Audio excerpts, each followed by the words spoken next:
The first two documents that you will come across most likely on your home search are a buyer agency agreement and a pre-approval letter. The buyer agency agreement is a contract between you and your real estate agent that allows us to go to work for you. Your pre-approval letter is a document from your loan officer that outlines the range of the purchasing power that you have when we go shopping.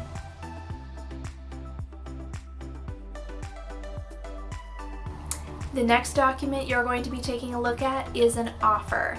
It is a collection of legal real estate purchasing forms that are compiled by your real estate agent and filled in using information that you have discussed with your agent. Once the same version of that document is signed by you and by the seller, we have what's called a purchase and sale agreement or a mutual contract. And that is the document that defines the terms of the sale, the timelines, and a lot of the important details. So it's important to make sure that the offer, as your agent puts it together, is what you are looking for when you're purchasing your home.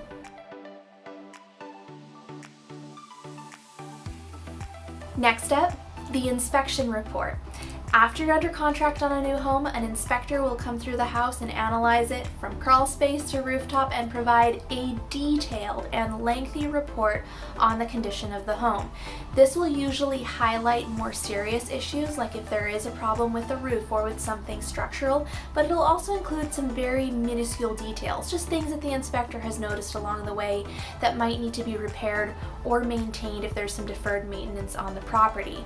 Not everything on the inspection report is something that's important or something that has to be fixed, but it will give you a very detailed picture of what it is that you're actually purchasing.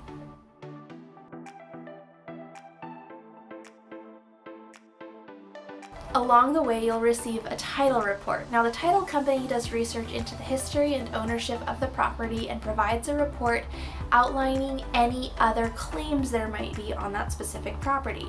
Now, if there is an issue with the ownership or any red flags like that, those things do need to be cleared up prior to closing. For the most part, title reports are letting you know of any easements or encumbrances, essentially things you should be aware of rights that other people might have to sections of the property.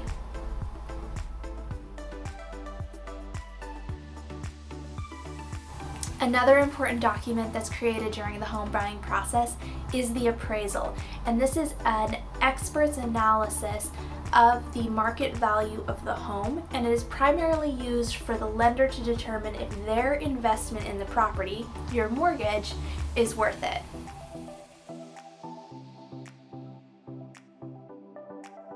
One critical document that comes into play right at the end of the transaction are the closing disclosures, also called the CD. Now, this is something that your lender provides, and it's an outline of the costs and terms of the loan that you are getting for the purchase of the home. Now, it's important to sign and review, ask any questions that you might have, but it's important to sign that document 3 or more days prior to closing to keep the closing from being pushed back.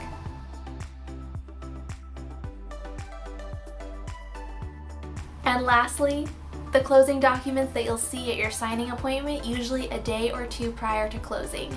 These are prepared by escrow, and they include loan documents and also legal documents for the transfer of ownership of your property.